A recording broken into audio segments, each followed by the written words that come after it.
बिस्मिल्लाहिर्रहमानिर्रहीम। अस्सलाम वालेकुम स्टूडेंट्स, कैसे हैं आप लोग।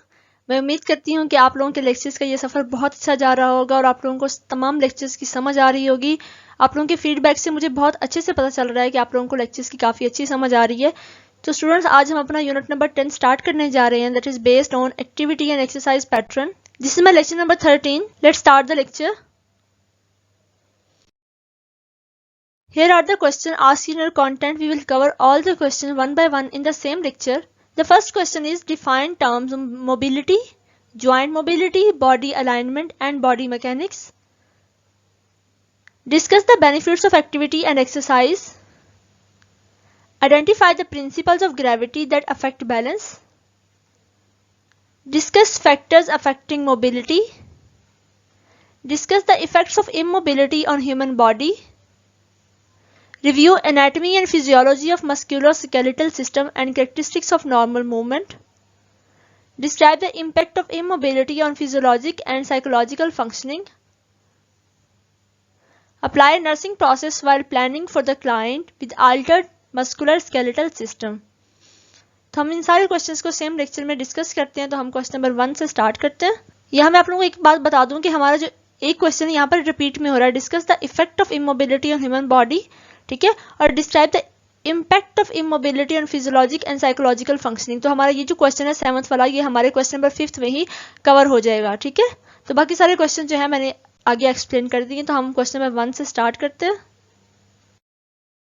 हमारा क्वेश्चन नंबर 1 है डिफाइन टर्म मोबिलिटी। तो हम सबसे पहले मोबिलिटी की डेफिनेशन देख लेते हैं। The ability to move freely, easily, rhythmically and purposefully in the environment, ठीक है, कि आप फ्रीली इजीली मूव कर रहे हो, कि रिदम के साथ मूव कर रहे हो और आपकी वो जो मूवमेंट है उसका कोई पर्पस है, ठीक है। Then comes joint mobility. तो ज्वाइंट मोबिलिटी क्या होती है।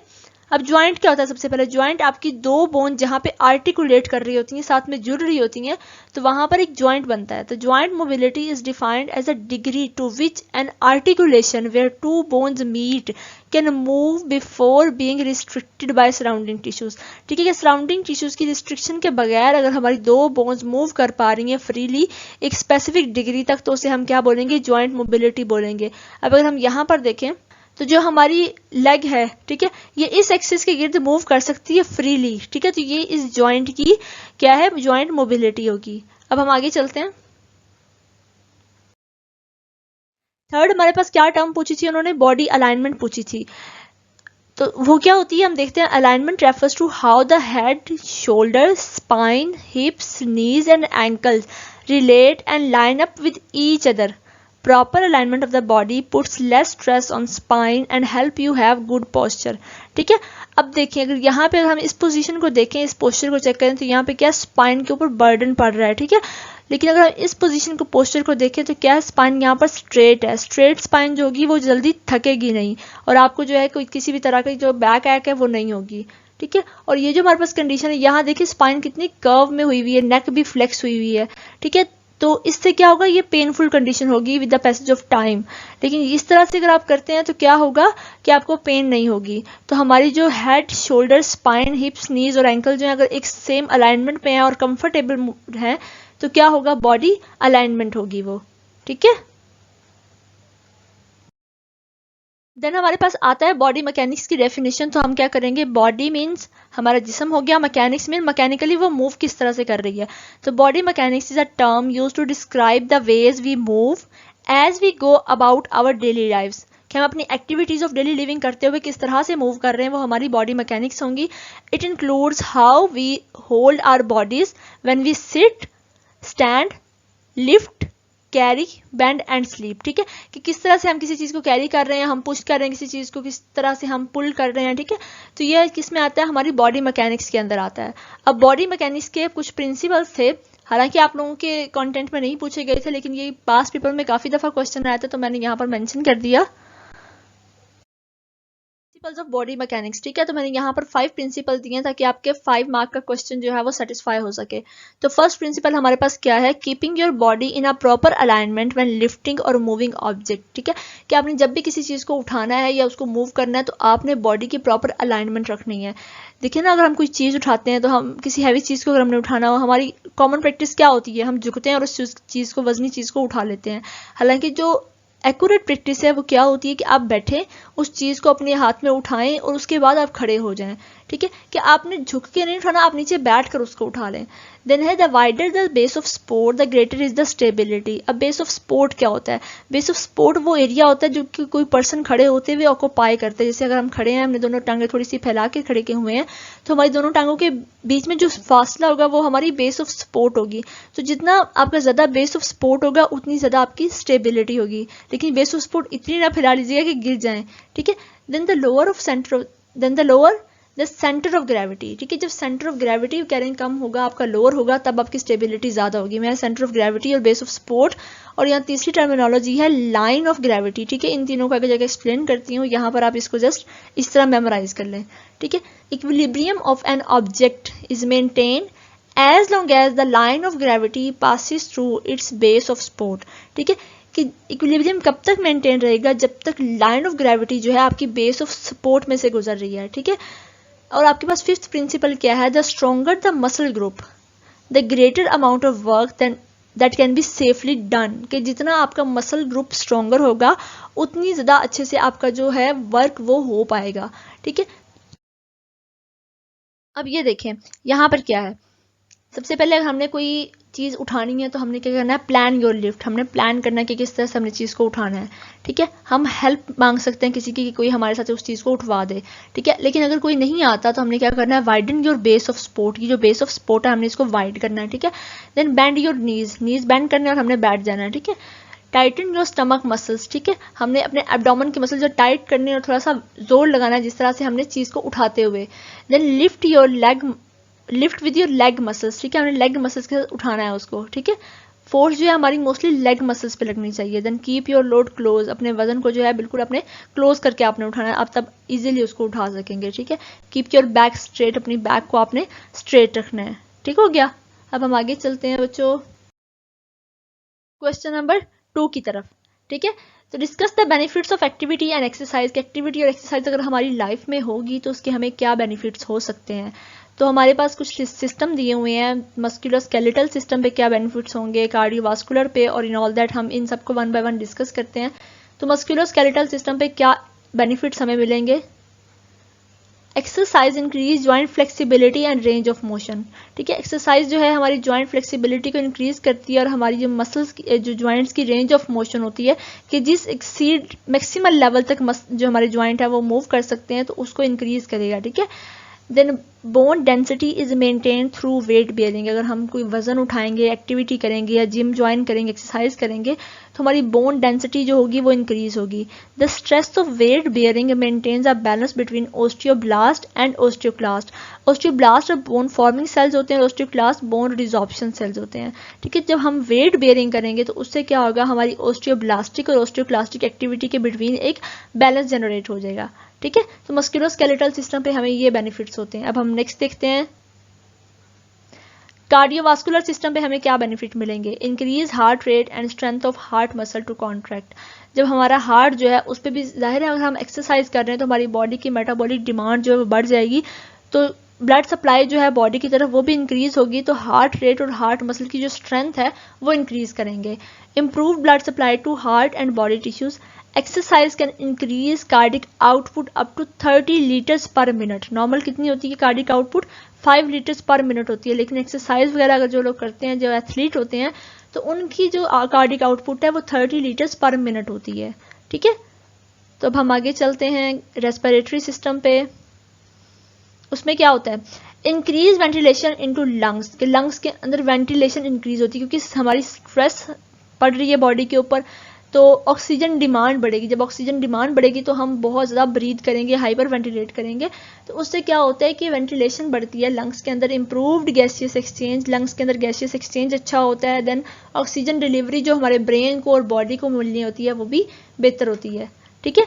देन जीआईटी सिस्टम पे क्या इफेक्ट होते हैं कि इंप्रूव्स एपिटाइट, भूख ज़्यादा लगती है एक्टिविटी करने से। Then facilitating peristalsis. पेरिस्टालसिस जो है हमारी जो वेवी कंडीशन में चलती है, ठीक है, वेवी एक्शन में, तो वो वेवी एक्शन उसका ज़्यादा अच्छे से होता है। Then improving digestion, digestion improve होती है। देन रिलीविंग कॉन्स्टिपेशन की जब पेरिस्टालसिस होगी, अच्छे से मूवमेंट में रहेगी हमारी पूरी गट, तो क्या होगा कि कॉन्स्टिपेशन भी रिलीव हो जाएगी। देन मेटाबॉलिक सिस्टम में क्या होता है कि इंक्रीज मेटाबॉलिक रेट, तो उसमें HDL level, high density lipoprotein level, जो कि हमारी बॉडी के लिए बेनिफिशियल होते हैं, तो वो ज़्यादा होंगे। और जो डिक्रीज अमाउंट होगी वो LDL, लो डेंसिटी लाइपोप्रोटीन जो है जैसे कोलेस्ट्रॉल वगैरह, तो ये कम हो जाएंगे। ठीक है। देन हम देखते हैं कि यूरिनरी सिस्टम पे क्या इफेक्ट होंगे इसके। Excretion of urine is improved. ठीक है कि यूरिन की जो एक्सक्रीशन है वो बेहतर होगी, हमारे पेल्विक फ्लोर के मसल जो हैं उनको भी स्ट्रेंथ मिलेगी। Then urinary stasis is prevented. Urinary stasis क्या होता है कि यूरिन का जो है ब्लैडर के अंदर बच जाना, उसका एक्सक्रीट ना होना प्रॉपरली, तो उसे हम यूरिनरी स्टेसिस बोलते हैं। तो अगर यूरिनरी स्टेसिस होती हो किसी पर्सन में तो उसको कैल्कुलाई बन सकते हैं, रीनल स्टोन बन सकते हैं। तो इससे क्या होता है एक्सरसाइज करने से कि रीनल स्टोन जो है वो नहीं बनते हैं। ठीक है। देन हम देखते हैं साइको न्यूरोलॉजिकल सिस्टम, तो उसमें क्या इफेक्ट होगा। अगर हम एक्सरसाइज करेंगे, एक्टिविटी करेंगे, तो हमारे अंदर जो एनर्जी है उसको पॉजिटिव यूज मिलेगा, तो उससे क्या होगा कि सेंस ऑफ वेलनेस जो है वो जनरेट हो जाएगी। Then improve tolerance to stress. जब हम टीम वर्क में कुछ काम करते हैं या हम कोई एक्टिविटी करते हैं तो क्या होता है कि हमारा ब्रेन जो है उसके सेल्स बहुत अच्छे से काम करना शुरू करते हैं, तो हमारी थिंकिंग एबिलिटीज़ जो हैं वो भी बेहतर होती हैं, तो हम स्ट्रेस को ज़्यादा अच्छे से बर्दाश्त करना सीख लेते हैं। इम्प्रूव सेल्फ कंसेप्ट, जाहिर है जब हमारी body sound safe and sound होगी तो हमारा सेल्फ कंसेप्ट जो है, सेल्फ इमेज जो है, बॉडी इमेज, वो बहुत अच्छा बनेगा। Then reduce depression. हमारी चूंकि क्या डिप्रेशन का मेनली हल क्या होता है, डिस्ट्रैक्शन। आप उस चीज़ से डिस्ट्रैक्ट हो जाओगे। अगर आपको कोई परेशानी, आप एक्सरसाइज कर रहे हो, एक्टिविटी कर रहे हो, तो आप डिस्ट्रैक्ट होगे, आपकी वो परेशानी खत्म हो जाएगी। ठीक है। Then improve the quality of sleep. अगर आप थके होगे, आप एक्सरसाइज आपने की, आपकी बॉडी जो है वो थक चुकी है, तो आपको नींद भी अच्छी आएगी। तो हर तरह से क्या है, फायदेमंद है एक्सरसाइज। देन इम्यून सिस्टम पे क्या होगा बच्चों। इम्यून सिस्टम पे लिम्फ सर्कुलेशन जो है बॉडी की वो इंक्रीज हो जाएगी और पैथोजन जो है वो उनकी डिस्ट्रक्शन होना शुरू हो जाएगी, क्योंकि हमारी बॉडी में रेड सेल जो है और जो वाइट सेल है वो क्या हो जाएंगे, वो हमारी बॉडी की आर्मी जो है वो स्ट्रॉन्ग हो जाएगी। जब आर्मी स्ट्रॉन्ग हो जाएगी तो क्या होगा कि इम्यून सिस्टम पावरफुल होगा और जो है पैथोजन और डिजीज कॉजिंग एजेंट जो है वो नहीं आएंगे, प्रिवेंट फ्रॉम डिजीज। ठीक है। तो ये क्वेश्चन हमारा बच्चों यहाँ पे कंप्लीट होता है। हम चलते हैं क्वेश्चन नंबर 3 की तरफ। लीजिए क्वेश्चन नंबर 3 आ गया। Identify the principles of gravity that affect the balance. कि ग्रेविटी के कौन से ऐसे प्रिंसिपल्स हैं जो कि हमारी बैलेंस को इफेक्ट करते हैं। तो सबसे पहला आता है centre of gravity. Centre of gravity अब क्या होता है, हम पीछे पढ़ के आए थे, मैंने आपसे कहा था मैं आगे जाके एक्सप्लेन करूंगी। तो ये हम शुरू करते हैं। The center of gravity occurs in the body at a point where weight is equally distributed on all sides। कि हमारी बॉडी का जब हम किसी भी पोजीशन में है, एक ऐसा पॉइंट जहाँ पे बॉडी का वेट इक्वल डिस्ट्रीब्यूटेड है हर तरफ। Centre of gravity can also be refer to as centre of mass. कि हमारी बॉडी का वो पॉइंट जहाँ पे हमारी बॉडी का पूरा मैस जो है वो एक्ट कर रहा होता है। From this point a body can pivot in any direction and remain balanced। अब इस पोजीशन से अगर हम बॉडी को किसी भी सिमत में मूव करेंगे तो बॉडी बैलेंस में रहेगी। When standing evenly, अगर हम सीधे खड़े हुए हैं, over your center of gravity you are in a state of equilibrium। जब हम अपने सेंटर ऑफ ग्रेविटी पे खड़े हुए हैं तो हम स्टेट ऑफ इक्विलिब्रियम में हैं, हम नहीं गिरेंगे। अब देखिए इस पोजीशन में ये हमारा सेंटर ऑफ ग्रेविटी है, इस पोजीशन में यहाँ पर आ गया, ये यहाँ पर हमारी पूरी बॉडी का मैस एक्ट कर रहा है और इस पोजीशन में इस पॉइंट पे आ गया हुआ है। ठीक है। अब हम आगे चलते हैं बच्चों। सेकेंड प्रिंसिपल हमारे पास क्या है, लाइन ऑफ ग्रेविटी। अब लाइन ऑफ ग्रेविटी क्या होती है, the line of gravity is an imaginary line that crosses your centre of gravity dividing the mass of body into 2 equal halves. ठीक है। कि हमारी जो सेंटर ऑफ ग्रेविटी है वहां से पास करती हुई एक ऐसी लाइन जो कि हमारी बॉडी के मास को 2 इक्वल हाफ्स में डिवाइड कर दे, उसे हम क्या बोलते हैं, line of gravity. It is a vertical line running from top of the head usually around the ear down to the ground. ठीक है। डाउन टू द ग्राउंड ये मूव करती है। To keep your body in balance your posture must correspond with your line of gravity. ठीक है। अगर हम अपनी बॉडी को अलाइन रखना चाहते हैं, बैलेंस में रखना चाहते हैं, ठीक है, तो जो हमारी लाइन ऑफ ग्रेविटी है वो किसके साथ होनी चाहिए, हमारे पोस्चर के साथ और हमारे सेंटर ऑफ ग्रेविटी के सेंटर में से गुजरनी चाहिए। और ये जो लाइन है हमारी बॉडी के वेट डिस्ट्रीब्यूशन के हिसाब से चेंज होती रहती है। देखिए अगर हमारे पास यहाँ पर आ जाए सेंटर ऑफ ग्रेविटी तो ये लाइन ऐसे पास करेगी यहाँ से। ठीक है। अब हम आगे चलते हैं बच्चों। बेस ऑफ सपोर्ट क्या होती है, how wide you spread your feet determines your base of support. ठीक है। कि हम कितना ज़्यादा स्प्रेड कर सकते हैं वो हमारी बेस ऑफ सपोर्ट होगी। The closer your centre of gravity is to the ground the more support you will have. ठीक है। वो कह रहे हैं कि जितना आपका सेंटर ऑफ ग्रेविटी नीचे होगा उतनी सब जो है आपके पास सपोर्ट आपको ज़्यादा होगी। The farther apart you place your feet, आप जितना दूर करेंगे अपने टांगों को, द स्टेडियर यू विल फील, आप उतना स्टेडी फील करेंगे अपने आप को, उतना बैलेंस में फील करेंगे। A good base of support is needed if you are doing heavy lifting or moving heavy object. आपने देखा होगा जब लोग वेट लिफ्टिंग करते हैं तो थोड़ी सी अपनी टांगें वो फैलाकर खड़े होते हैं, क्योंकि उन्होंने वेट लिफ्टिंग करनी होती है, तो अगर उसके लिए उनको बेस ऑफ सपोर्ट ज़्यादा चाहिए होती है ताकि वो अच्छे से जो है वेट लिफ्टिंग कर सकें। Discuss factors affecting mobility. अब कौन से फैक्टर ऐसे हैं जो कि हमारी मोबिलिटी को अफेक्ट कर सकते हैं? तो ये सबसे पहले हमारे पास है ग्रोथ एंड डेवलपमेंट। तो ये किस तरह से अफेक्ट करता है? A person's age and musculoskeletal system development affect posture, body proportions, body mass, body movements and reflexes. ठीक है कि अब हमारी हर एज में ग्रोथ हमारी डिफरेंट होती है। छोटा बच्चा अगर है तो उसमें सर्टन रिफ्लेक्सेस होंगे, उसकी ग्रोथ और तरह से हो रही होगी, उसके मसल्स बहुत तेज़ी से जो है वो ग्रो कर रहे होते हैं। ठीक है, अगर हम किसी टोडलर को देखें जो थोड़ा सा स्लो हो चुका होता है उसकी ग्रोथ भी। ठीक है, उसके बाद अगर हम देखें किसी जो है एडोलिसेंट को देखें तो उसकी ग्रोथ जो है एक दफ़ा तो बहुत इंक्रीज़ होती है, देन जो है एक टाइम आता है उसको पॉज हो जाता है। उसके बाद हाइट वगैरह नहीं इंक्रीज़ करती है, फिर बोन डेंसिटी इंक्रीज़ करती है, मसल मास इंक्रीज़ करता है। तो ये सब कुछ हमारी मोबिलिटी पे इफेक्ट करता है कि हमारी ग्रोथ किस हिसाब से हो रही है, डेवलपमेंट के हिसाब से जो है हम एक्टिविटी करते हैं। देखें अगर किसी पर्सन की ग्रोथ ही अच्छी नहीं हुई है, उसकी डेवलपमेंट अच्छी नहीं हुई है, तो वो अच्छे से मूव नहीं कर सकेगा, मोबिलिटी उसमें अच्छी नहीं होगी, वो एक्टिविटी नहीं परफॉर्म कर सकेगा।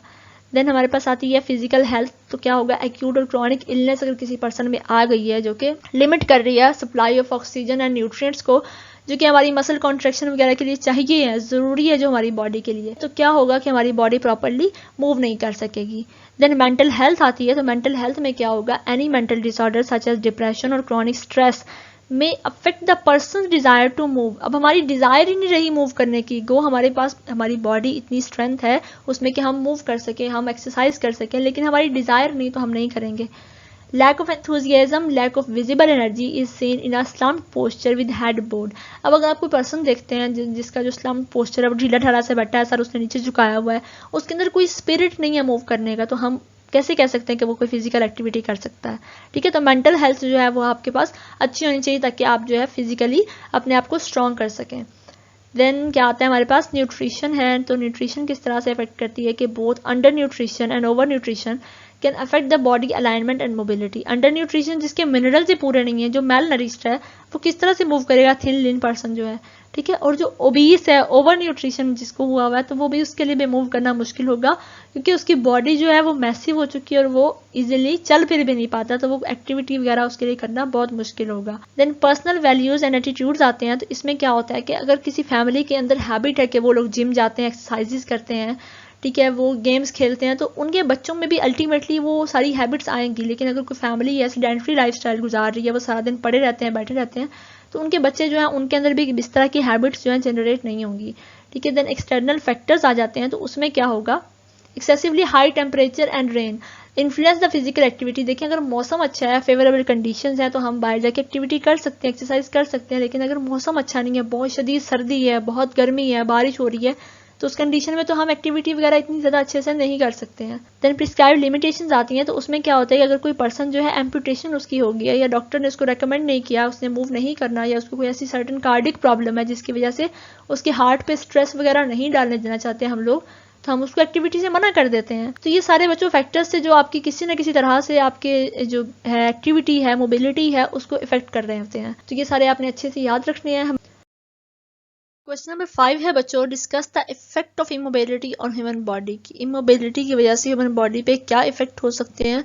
तो मैंने सिस्टम वाइज यहाँ पर ऑर्गेनाइज कर दिए, तो हम सिस्टम वाइज चेक कर लेते हैं कि क्या क्या इफेक्ट होंगे ह्यूमन बॉडी के ऊपर। मैंने आपको बताया था जब मैंने शुरू में आपको क्वेश्चन बताए थे कि जो इमोबिलिटी के जो इफेक्ट है वो दो तरह से क्वेश्चन आपके कंटेंट में पूछा गया है। एक तो ये पूछा गया है कि जिस तरह से क्वेश्चन नंबर 5 यहाँ पर लिखा हुआ है इस तरह से, ठीक है। सेकंड पूछा गया है कि फिजियोलॉजिकली और साइकोलॉजिकली क्या इफेक्ट होते हैं। तो ये सारे के सारे इफेक्ट फिजियोलॉजिकली आ जाएंगे, देन साइकोलॉजिकल सिस्टम पे क्या इफेक्ट होंगे वो यहाँ पर हम डिस्कस कर लेंगे। तो क्वेश्चन नंबर 7 जो है आपका वो भी यहीं पर सेटिस्फाई हो जाएगा, ठीक है। तो हम स्टार्ट करते हैं कि मस्कुलोस्केलेटल सिस्टम पे क्या इफेक्ट होंगे इमोबिलिटी के। तो मस्कुलोस्केलेटल सिस्टम पे जो पहला इफेक्ट होगा वो है डिसयूज ऑस्टियोपोरोसिस। डिसयूज ऑस्टियोपोरोसिस क्या होता है? डिसयूज का मतलब आपने इस्तेमाल नहीं किया। Osteo mean bone and porosis means pore बन जाना, कि बोन का ब्रिटल हो जाना। अगर आप बोन को इस्तेमाल नहीं कर रहे हैं तो क्या होगा कि बोन ब्रिटल हो जाएगी और वीक हो जाएगी। मैंने आपको पहले बताया था ना कि बोन जो है वेट बेरिंग के साथ क्या होती है, स्ट्रॉन्ग होती है, उसके अंदर मिनरल डिपॉजिट होते हैं। लेकिन अगर हम मूव नहीं कर रहे, इमोबाइल है हम, तो क्या होगा कि बोन ब्रिटल होगी और वीक हो जाएगी। तो उसकी वजह से डिसयूज ऑस्टियोपोरोसिस हो सकता है। देन आता है डिसयूज एट्रोफी। डिसयूज एट्रोफी क्या होती है कि अगर आप इस्तेमाल नहीं कर रहे हैं तो मसल क्या हो जाएगा, वेस्ट हो जाएगा आपका। ठीक है, तो यहाँ हम देखें तो disuse atrophy is muscle wasting which refers to a decrease in the size of muscles in the body, कि बॉडी के मसल्स का साइज कम हो जाएगा। मैंने कहीं लिखा हुआ पढ़ा था कि एक साधु थे, उन्होंने क्या कहा कि मैंने ये अपना राइट वाला बाजू है, ये मैंने भगवान को दान कर दिया है। तो कितने साल उन्होंने अपना बाजू मूव नहीं किया, एक सर्टेन पोजीशन में बाजू को उठा कर रखा था। तो उस उठाने की वजह से क्या हुआ, क्योंकि उन्होंने उसको इस्तेमाल नहीं किया, तो उनके जो मसल थे वो सारे वेस्ट हो गए और एट्रोफी होगी। और एंड पे काफी सालों के बाद उनकी वो पिक्चर आई हुई थी न्यूज़पेपर में कि वो सिर्फ हड्डी बची हुई थी, मसल उसके ऊपर नहीं था। तो डिसयूज एट्रोफी मैं आपको समझाना चाह रही हूँ कि बेसिकली होती क्या है। ठीक है, देन कॉन्ट्रैक्चर्स आते हैं। तो कॉन्ट्रैक्चर्स क्या होता है कि परमानेंट टाइटनिंग होती है मसल की या फिर शॉर्टनिंग हो जाती है टिश्यूज की। ठीक है, मूव ना करने की वजह से। Then stiffness and pain in joints, कि आपने कुछ किया भी नहीं, आपने मूव भी नहीं किया और आपके बोन जॉइंट्स जो है वो स्टिफ हो गए और उनमें पेन होना शुरू हो गई है। अब हम आगे चलते हैं कार्डियोवास्कुलर सिस्टम पे। तो कार्डियोवास्कुलर सिस्टम में क्या इफेक्ट होते हैं, तो डिमिनिश कार्डिक रिजर्व। ठीक है, कार्डिक रिजर्व जो है वो डिमिनिश हो जाती है क्योंकि हार्ट को जो है इतनी एक्टिविटी नहीं करनी पड़ रही। जब हम एक्टिविटी ज़्यादा करते हैं तो हमारा हार्ट जो है वो हमारी कार्डिक आउटपुट को बढ़ा देता है। लेकिन जब हम एक्टिविटी नहीं करेंगे तो कार्डिक आउटपुट भी कम हो जाएगी, लेकिन रेट जो है हार्ट का वो इंक्रीज करेगा। ठीक है, अब देखें, prolong immobility weaken the cardiovascular system which can not fully meet the demands of the body. Resting heart rate increases approximately 0.5 beats per minute each day of immobilization.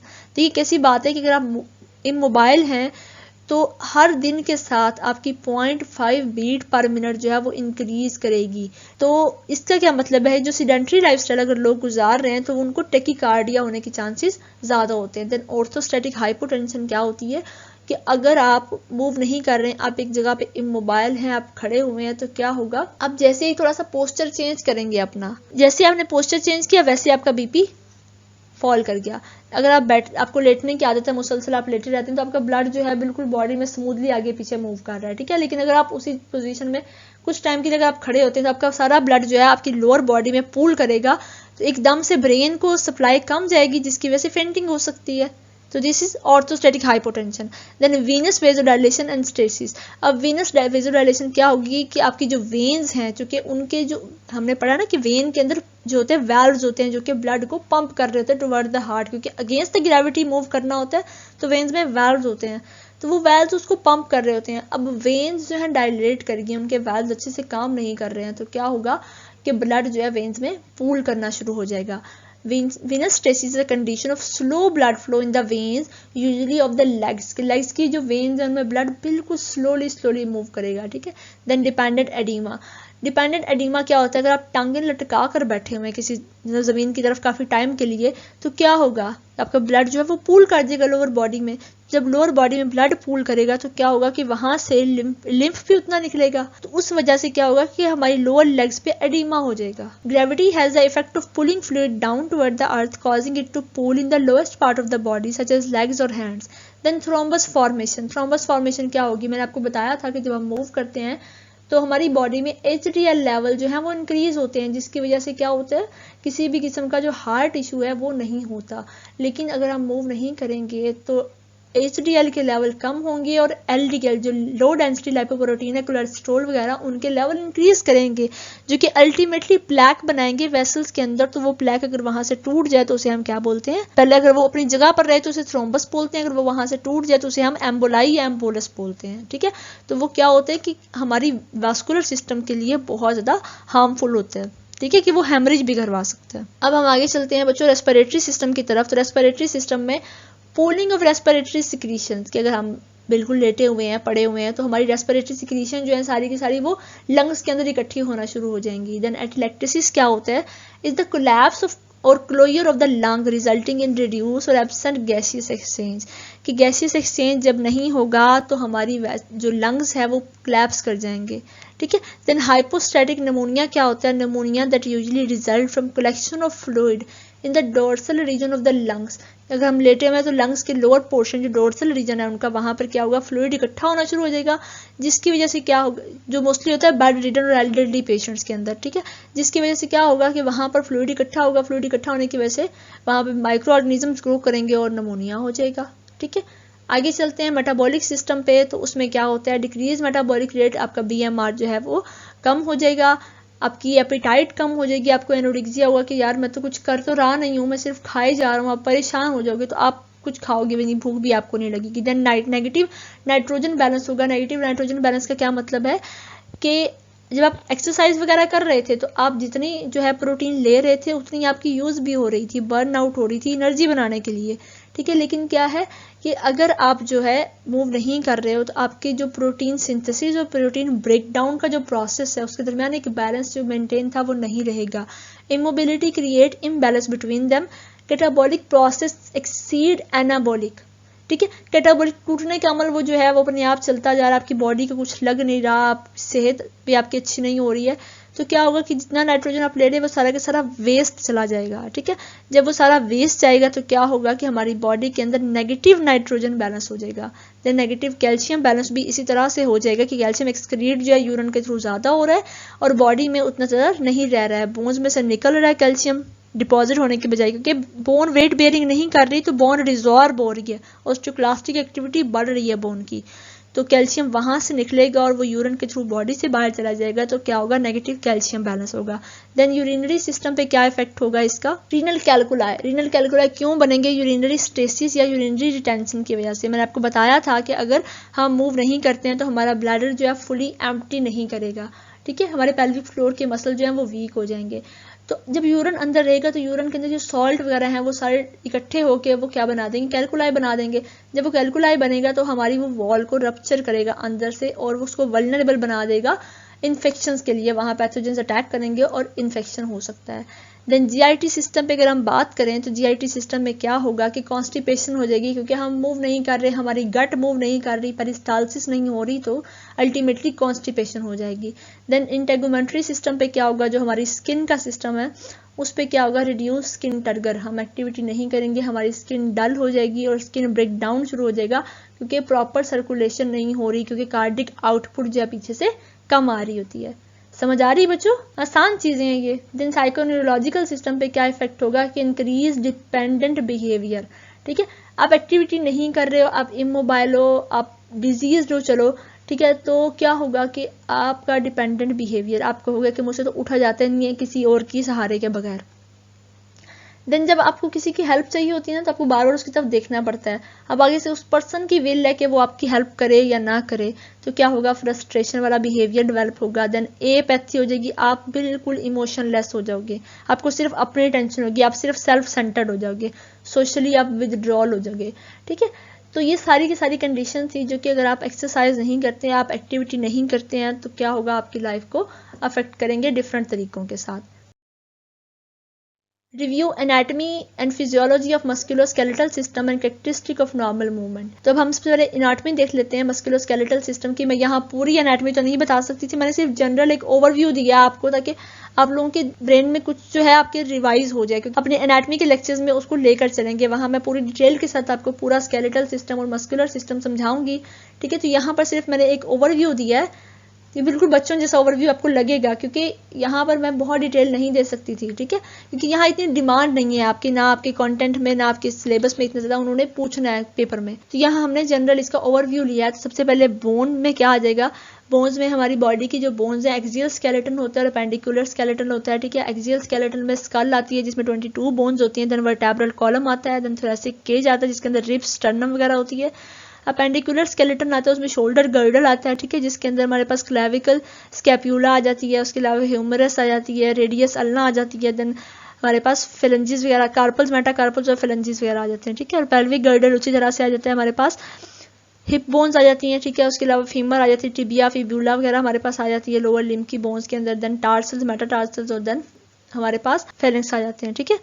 अब हम बोन्स तो हमारी होगी, अब हम मसल देख लेते हैं। तो मसल्स हमारे पास फेस के और नेक के मसल्स हैं, देन ट्रंक के मसल्स हैं, muscles of the upper and lower limb आ जाते हैं, और muscles of the pelvic floor आ जाते हैं। देन जॉइंट्स हैं, तो इसमें फाइब्रस जॉइंट आते हैं जो कि आपके पास इमूवेबल जॉइंट्स होते हैं। देन कार्टिलेजिनस जॉइंट जो किसी हद तक जो है थोड़े बहुत मूव कर सकते हैं। देन साइनोवियल जॉइंट है जो कि फ्रीली मूव करते हैं। उसके अंदर हिंज जॉइंट आता है और बॉल एंड सर्कल जॉइंट आता है।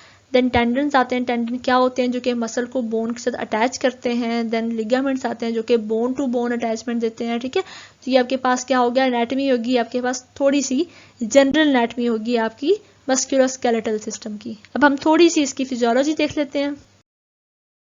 फिजियोलॉजी क्या आएगी? मस्कुलोस्केलेटल सिस्टम की क्या काम करते हैं? हमारी बॉडी को एक फ्रेमवर्क प्रोवाइड करते हैं। Then giving attachment to muscles and tendons, जो बोन्स है हमारी वो मसल्स और टेंडन्स को अटैचमेंट देती हैं। Then allowing movement of the body as a whole and of parts of the body by forming joints that are moved by the muscles, ठीक है। हमारी बॉडी को एज अ होल मूव कराने के लिए हम चलते हैं तो हमारी पूरी बॉडी मूव करती है, तो इसको एक पूरी यूनिट बनाने के लिए मसल्स और बोन्स बहुत इंपॉर्टेंट रोल प्ले करते हैं। Then bones form the boundaries of cranial, thoracic and pelvic cavity. Bone जो है हमारी क्रेनियल कैविटी, थोरेसिक कैविटी और पेल्विक कैविटी को बाउंड्री देती है। मैंने एब्डोमिनल कैविटी नहीं कहा क्योंकि आगे और पीछे उसके तो मसल्स होते हैं, ठीक है।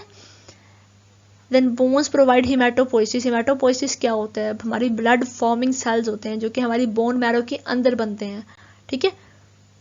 Bone provide storage to minerals, minerals को स्टोर करती हैं। Joints provide mobility and range of motion, हमारी रेंज ऑफ मोशन और मोबिलिटी देते हैं हमें। Muscles give shape to body and protect underlying body blood vessel जो है उनको और बॉडी ऑर्गन जो है उनको जो है एक सपोर्ट प्रोवाइड करते हैं, ठीक है। नेक्स्ट है कैरेक्टरिस्टिक्स ऑफ नॉर्मल मूवमेंट, हमारा इसी क्वेश्चन का पार्ट है। नॉर्मल बॉडी मूवमेंट की क्या कैरेक्टरिस्टिक्स होती हैं? तो सबसे पहले हमारी नॉर्मल बॉडी मूवमेंट में हमारी बॉडी अलाइंड होती है और हमारा पोस्चर मेंटेन होता है, ठीक है।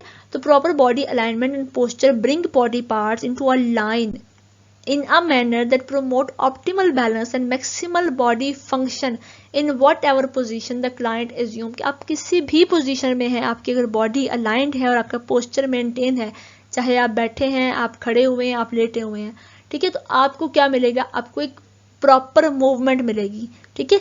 When the body is well aligned, strains on the joint, muscle, tendon or ligament is minimized and internal structure and organs are well supported। ठीक है, जब आपकी बॉडी अलाइंड है तो क्या होगा? आपकी ज्वाइंट पे किसी किस्म की कोई स्ट्रेन नहीं होगी, टेंडन और लिगामेंट और मसल पे भी किसी किस्म का कोई प्रेशर नहीं होगा, और आपके इंटरनल स्ट्रक्चर जो है वो मेंटेन होंगे, सपोर्टेड होंगे। सेकंड, आपके पास क्या कैरेक्टरिस्टिक होती है इसकी? Joint mobility. जॉइंट आपको प्रॉपर रेंज ऑफ मोशन जो है वो प्रोवाइड करता है। Joint mobility is another characteristic of normal movement. Joint are the functional unit of musculoskeletal system. The bones of the skeleton articulate the joint and most of the skeletal muscle attached to them. The range of motion of a joint is the maximum movement that is possible for the joint। ठीक है, कि अगर joint आपका fully move कर रहा है, आप जिस extent तक possible है, तो क्या होगा? आपकी वो normal movement होगी। अब देखिए ना, अगर आपका किसी का joint swell किया हुआ है गाउट वगैरह की वजह से, तो क्या होगा? उसका जॉइंट मूव नहीं करता, तो वो नॉर्मल मूवमेंट नहीं होगी। तो आपको जॉइंट जो है अगर वो प्रॉपर रेंज ऑफ मोशन आपको दे रहा है तो आपकी नॉर्मल मूवमेंट है। देन हम आगे चलते हैं। बैलेंस आपका जो है, अगर आपकी बॉडी बैलेंस्ड है, स्टेडी कंडीशन में, इक्विलिब्रियम कंडीशन में, तो क्या होगा? आपकी नॉर्मल मूवमेंट होगी। The bodies balance system work through a constant process of position detection, feedback and adjustment using communication between the inner air. Inner air के अंदर आपका बोनी लैबिरिंथ वगैरह आता है, उसके अंदर जो फ्लूइड होता है, ठीक है, वो फ्लूइड।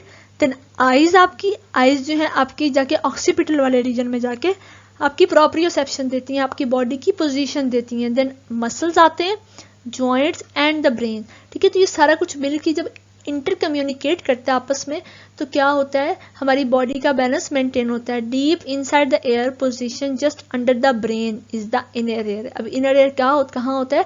आपके कान के बिल्कुल अंदर जाके, ब्रेन के बिल्कुल नीचे जाके आपका इनर एयर होता है, ठीक है, जो आपको बैलेंस प्रोवाइड कर रहा है प्रॉपर्ली। देन कोऑर्डिनेटेड मूवमेंट होती है। तो कोऑर्डिनेटेड मूवमेंट क्या होती है? Balanced, smooth, purposeful movement is the result of proper functioning of cerebral cortex, cerebellum and basal ganglia. कि अगर आपके ये तीनों पोर्शन जो है ब्रेन के, सेरिब्रल कॉर्टेक्स, सेरिबेलम और बेसल गैंग्लिया, अगर कोऑर्डिनेटेड हैं तो आपकी मूवमेंट पूरी नॉर्मल होगी और कोऑर्डिनेटेड मूवमेंट होगी, आपकी पूरी बॉडी एक साथ एक टाइम में मूव करेगी। 7वां क्वेश्चन यहाँ पर मिस हुआ, आपने नोटिस किया होगा, मैंने आपको बताया था कि 7वां क्वेश्चन हमारा वहां पर कवर हो गया। Then apply nursing process while planning for the client with altered musculoskeletal system. ठीक है, तो नर्सिंग प्रोसेस में हम क्या करेंगे, सबसे पहले हम असेसमेंट लेंगे, हम क्लाइंट की एक्टिविटी, उसकी एक्सरसाइज, उसकी type of exercise, frequency of exercise की, वो दिन में कितनी दफ़ा एक्सरसाइज करता है या हफ्ते में कितनी दफ़ा करता है, देन ड्यूरेशन कितनी टाइम के लिए करता है, फैक्टर्स इन्फ्लुएंसिंग एक्टिविटी के कौन कौन से ऐसे फैक्टर हैं जो कि एक्टिविटी को इन्फ्लुएंस करते हैं। देन हम उसका फिजिकल एग्जामिनेशन लेंगे, हम उसकी बॉडी अलाइनमेंट चेक करेंगे, उसकी गेट देखेंगे, मूवमेंट ऑफ ज्वाइंट चेक करेंगे, रेंज ऑफ मोशन देखेंगे, appearance and limitation for movement check करेंगे, कहीं उसको कोई बैंडेज, कोई स्वेलिंग किसी किस्म की तो नहीं है, कि उसकी लिमिटेशन तो नहीं लगी हुई कोई उसके मूवमेंट पे। देन उसका हम मसल मैस देखेंगे। ठीक है, डायग्नोसिस क्या बनेगा अगर वो उसका सब कुछ वीक है, तो impaired physical mobility related to muscle weakness, अगर उसको मसल वीकनेस शो हुई है तो हम उसका डायग्नोसिस बनाएंगे। देन हम उसके लिए प्लान क्या करेंगे, प्लानिंग हमारे पास ये होगी, increase tolerance for physical activity, हम ये प्लान कर रहे हैं कि हमने उसकी फिजिकल एक्टिविटी की टॉलरेंस को इंक्रीज करना है। Then restore the capability to perform activities of daily living, कि वो अपनी एक्टिविटीज परफॉर्म कर सके, हमने उसको इतनी एनर्जी जो है वो प्रोवाइड करनी है। Then avoid injury from falling, क्योंकि वो वल्नरेबल है तो हमने उसको फॉलिंग से बचाना है। Improve physical fitness, then avoid any complication related to immobility, अभी मोबिलिटी से रिलेटेड क्या क्या कॉम्प्लिकेशन हो सकती हैं, उसको जो है बेड पर मुसलसल लेटे लेटे बेड सोर्स हो सकते हैं, हमने उसके लिए केयर प्रोवाइड करनी है। उसको यूरिनरी इनकॉन्टिनेंस हो सकती है, फीकल इनकॉन्टिनेंस हो सकती है। ठीक है, उसके अलावा उसको यूरिनरी ट्रैक इन्फेक्शंस हो सकते हैं, तो हमने उन सारी चीज़ों से उसको प्रिवेंट करना है। देन हम इम्प्लीमेंटेशन क्या करेंगे, पोजीशनिंग क्लाइंट अप्रोप्रिएटली, हमने क्लाइंट को अप्रोप्रिएटली पोजीशन देनी है। ठीक है, कि उसको इस तरह से हमने बेड पर लेटाना है जिस तरह से रिकमेंडेड है। Moving and turning clients in bed properly, हमने क्लाइंट को बेड पर प्रॉपरली मूव करना है। Then provide range of motion exercises, हमने उसकी एक्सरसाइज करनी ताकि उसके मसल जो है, जो उसके जॉइंट्स हैं, वो मूवमेंट की कंडीशन में आए ताकि उनको आदत हो मूव करने की। Then strategies to prevent complication, हमने उसकी कॉम्प्लिकेशन से बचाने के लिए स्ट्रेटजीज करनी है। देन इवैल्यूएशन हमने क्या करनी है, has the client's physical and mental condition changed motivation to perform exercises, क्या हमने जो काम किया है उससे उसके अंदर कोई मोटिवेशन आई कि एक्सरसाइज वगैरह करने की। Were appropriate range of motion exercises done, कि क्या proper range of motion exercises जो थी वो की गई हैं या नहीं की गई हैं। ठीक है, is the client is ready to perform activities of daily living, कि क्या हमारा क्लाइंट जो है वो activities of daily living perform कर सकता है या नहीं कर सकता। ठीक है, तो आपका नर्सिंग प्रोसेस हो गया। तो बच्चों यहाँ पर एक चीज़ है, पोजीशनिंग क्लाइंट अप्रोप्रिएटली, इस चीज़ पे मैंने एक सेपरेट एक लेक्चर बनाया है, इसी लेक्चर के इमीडिएट नेक्स्ट में उस लेक्चर को अपलोड करूंगी। ठीक है, यहाँ पे अगर मैं करती तो लेक्चर काफ़ी लंबा हो जाना था और बच्चों ने बोर हो जाना था, तो मैंने वो सेपरेटली प्रिपेयर किया, तो इसके इमीडिएटली नेक्स्ट में उसको अपलोड कर दूंगी, तो आप लोग वहाँ से उसको देख लीजिए क्लाइंट की कौन कौन सी पोजीशंस होती हैं और वो पोजीशन कहाँ कहाँ पर हम इस्तेमाल कर सकते हैं। तो बच्चों हमने अपना चैप्टर नंबर 10 जो था बहुत आसानी के साथ कंप्लीट कर लिया, बहुत मजा आया, उम्मीद है आप लोगों को भी बहुत अच्छा लगा होगा। तो अगर आप लोग चाहते हैं कि आप लोग मेरे साथ इसी तरह से बने रहें, आप लोगों को हर लेक्चर आने वाले लेक्चर का नोटिफिकेशन मिल जाए, तो बच्चों इसको सब्सक्राइब कर लीजिएगा चैनल को, और अगर आपको मेरी मेहनत पसंद आई हो तो इसको लाइक कीजिएगा, मुझे बहुत अच्छा लगेगा कि आप लोग मेरी टीम का हिस्सा बन रहे हैं। इसी तरह से पढ़ते रहिएगा और अपने नॉलेज को दूसरों के साथ शेयर कीजिएगा, दूसरों को भी इल्म की तरफ लेकर आइएगा। याद रखिएगा कि जितना आप इल्म बांटेंगे उतना आपको मिलेगा। अपना बहुत सारा ख्याल रखिएगा, मिलते हैं इंशाल्लाह ताला अगले लेक्चर में, तब तक के लिए अल्लाह हाफिज़।